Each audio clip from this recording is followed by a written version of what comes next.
L'invité de notre rendez-vous politique du mardi est cette fois membre de la société civile, membre du collectif Démocratie ouverte. Et alors que la France est en plein grand débat national, plus qu'une gilet jaune, elle est gilet citoyen. Magali Payen, bonjour. Bonjour.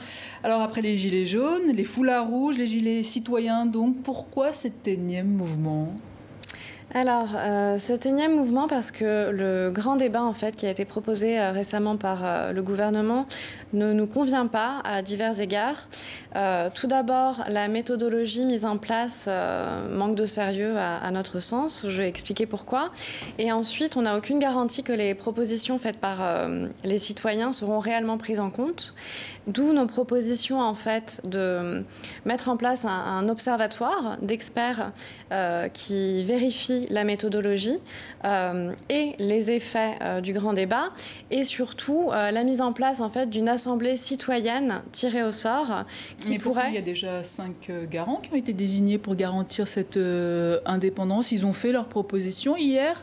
Vous ne leur faites pas confiance ?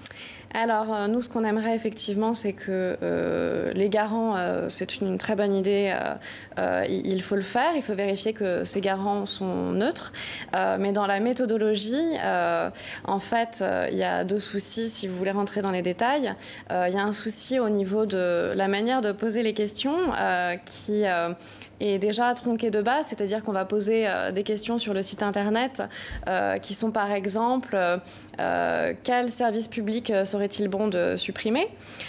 Donc déjà, quand on pose des questions aussi biaisées et de manière aussi tronquée, en fait, le débat de base est très orienté. Et ensuite, la transparence des réponses n'est absolument pas garantie à ce jour. Et justement, ces garants ont proposé de renouveler ça, et avec de nouvelles propositions, avec cette mise en ligne modifiée également. Alors justement, on attend de voir quelles vont être les applications très concrètes mises en place par le gouvernement, et on espère effectivement que cette nouvelle méthodologie apportera du sérieux à ce qui nous semble aujourd'hui assez léger. Je vous donne l'exemple d'une autre initiative qui a été mise en place par quelques des Gilets jaunes qui ont signé la lettre, qui s'appelle le vrai débat. En fait, ils ont fait appel au même outil, au même collectif d'experts citoyens qui s'appelle Cap Collectif. Et en fait, le gouvernement, comme ce collectif, utilise exactement le même outil, sauf qu'en fait, il se trouve que ces citoyens-là l'utilisent dans toutes ses fonctionnalités, alors qu'aujourd'hui, le gouvernement utilise cet outil comme si on avait une Porsche et qu'on l'utiliserait comme une 4L. Mais qu'est-ce que ça veut dire alors ? Ouais. Vous ne vous reconnaissez pas dans le mouvement des Gilets jaunes ? Alors, dans cette lettre, attention, dans cette lettre, il y a des gilets jaunes qui ont signé la lettre, il y a des gilets verts qui ont signé la lettre, il y a des experts en démocratie, des chercheurs, notamment des chercheurs du CNRS et des experts réellement en démocratie, citoyenneté et participation. Et donc, en fait, si on me pose la question de savoir si moi je suis gilet jaune ou gilet vert, je vous répondrai que si on considère qu'être gilet vert, c'est donner une priorité absolue aux mesures climatiques, alors oui, je suis gilet vert. Et si être gilet jaune, c'est donner une importance capitale à la lutte contre les inégalités et à la justice sociale, alors je pourrais aussi répondre dans ce cas-là que je suis gilet jaune. Mais Madame Payen, quand on voit par exemple que la liste gilet jaune qui s'est constituée en vue des européennes a perdu un candidat et le directeur de campagne, ils se sont retirés en moins de 24 heures, vous comprenez qu'on peut être dubitatif sur l'objectif de ce mouvement. Est-ce qu'il sait où il va, ce mouvement ?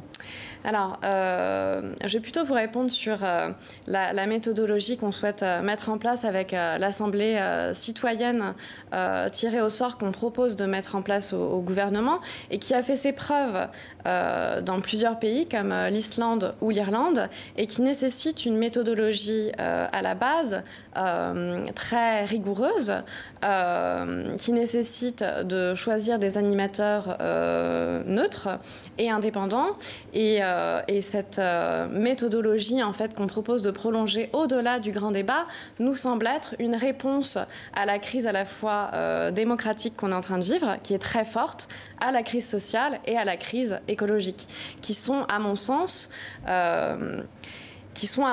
complètement compatibles et complètement interreliés les unes aux autres. L'idée, c'est d'être une interface entre les Gilets jaunes et le gouvernement, c'est ça, si j'ai bien compris ? Alors, entre pas que les gilets jaunes et le gouvernement, mais toute la société. C'est-à-dire que là, vous me parlez des gilets jaunes, mais on a vu que l'affaire du siècle a quand même remporté plus de 2 millions de signatures. C'est la plus grosse pétition française. Une pétition que vous avez lancée où vous attaquez en justice l'État français pour inaction climatique. Alors plus précisément, ce sont 4 ONG qui accusent, qui portent ce recours. Ces 4 ONG, ce sont Oxfam, Greenpeace, la Fondation pour la Nature et l'Homme et Notre Affaire à tous. Et effectivement, moi je suis fondatrice d'On est prêt, et On est prêt a été premier soutien de cette initiative-là. Et donc on a coproduit cette vidéo de l'affaire du siècle qui a proposé cette pétition qui a été la plus grosse pétition française à ce jour. Et où ça en est cette affaire? Alors où ça en est, on attend une réponse du gouvernement. Que de la même manière. Non, on n'a pas encore eu la réponse du gouvernement.